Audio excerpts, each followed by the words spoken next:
వైఎస్ఆర్ కాంగ్రెస్ పార్టీలోని మరొక కుంభకోణం వెలుగులోకి వచ్చింది. ఏంటయ్యా అంటే ప్రోటోకాల్ అన్నటువంటి కాన్సెప్ట్ ఏదైతే ఉంటుందో ఆ ప్రోటోకాల్ కార్లు అనేవి ఉంటాయి.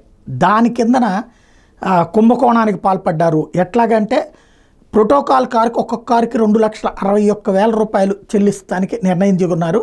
అయితే ఏపీ 39FR 1313 కారుకి 2.61 లక్షలు క్లెయిమ్ చేశాడు కాంట్రాక్టరు. తీరా చూస్తే ఇది 2 వీలర్కి కేటాయించినట్టు ఆర్టీఏ డేటా చెప్తోంది. అంటే 2 వీలర్ నెంబర్తో ఒక కారు నడిపినట్టుగా లెక్క చూపించి నెలకి 2.61 లక్షల రూపాయలు చొప్పున, అదే ఒక ప్రోటోకాల్ కారుకి నెలకి 2.61 లక్షల రూపాయలు చొప్పున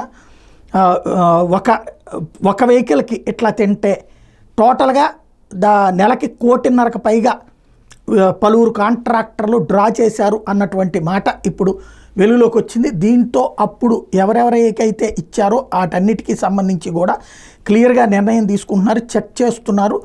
ఎప్పుడు ఏంటి అన్నటువంటి దాని మీద అడుగులు వేస్తున్నారు. అంటే ఇప్పుడు వాళ్ళందరినీ కూడా పిలిచి నోటీసులు ఇచ్చేందుకు సిద్ధపడుతున్నారు. ఏం జరిగింది ఎట్లా అన్నటువంటి కాన్సెప్ట్కి సంబంధించి టోటల్గా వాళ్ళందరినీ పిలిచితే అసలు పూర్తి వివరాలు బయటకు వచ్చేటటువంటి అవకాశం అయితే కనబడుతుంది.